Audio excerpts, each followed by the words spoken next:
Hello, fight fans! Today we are talking about the absolute madness that just went down in UFC. Magomed Ankalaev just took out Alex Pereira at UFC 313. And you know what that means? Jon Jones lost his easy payday. For months, Jones was eyeing Pereira for a super fight, probably thinking he would get a quick win over a striker instead of fighting someone really dangerous.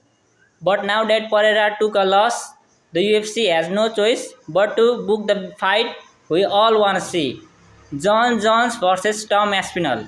Jones has been dodging Aspinall long enough, and after what just went down, there is nowhere left to run. Let's break all this down.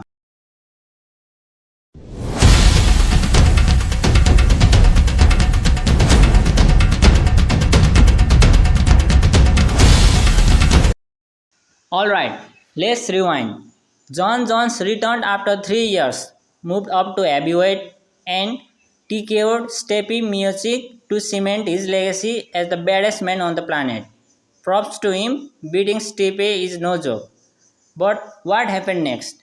Instead of looking at the real top contender, Tom Aspinall, Jones started looking for a fun fight with Pereira. And let's be honest, we all know why.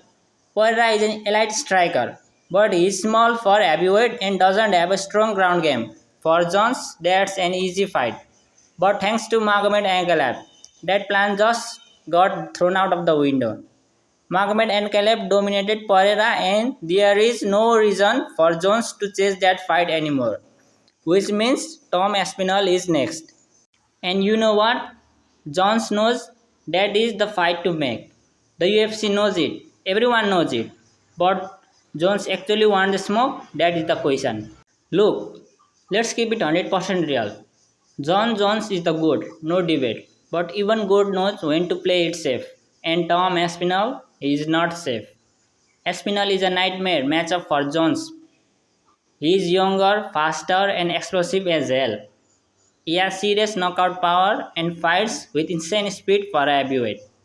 He is a complete fighter. He can strike, he can wrestle, and he's got a slick submission game. And that's last point. That is the real problem for Jon Jones. Because let's not forget, Jon Jones is a legendary wrestler, but he hasn't fought someone with elite wrestling and striking at heavyweight. Kirill Gain, no ground game, Stipe past his prime, but Aspinall is a full package. That's why Jones hasn't called his name once. Instead, he was focused on Pereira, a guy he probably saw an easier path to another big payday. So, what's the excuse now? Jon Jones fans keep saying that he is waiting for the right time, or that he deserves to take it easy after beating Stipe. But let's be real. If Jones is the best, why isn't he proving it against the top guy in the division? If Jon Jones fights Aspinall and wins, he cements himself as the greatest of all time with no debate. If Jones docks Aspinall again, the UFC might have to step in and force the fight.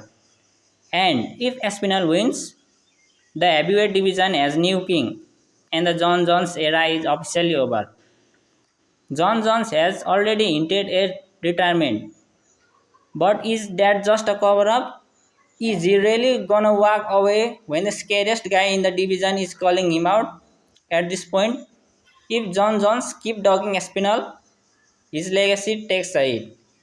Because legends don't pick and choose fights. They take on the biggest threats. And right now, that's the Tom Aspinall. So what happens now? The UFC is at a crossroad.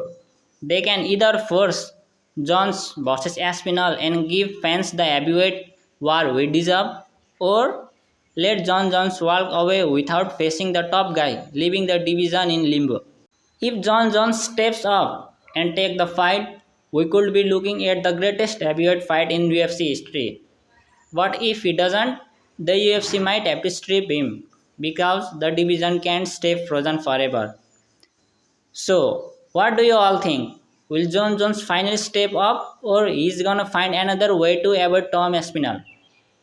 Drop your thoughts in the comment, hit that like button and don't forget to subscribe. Catch you in the next one.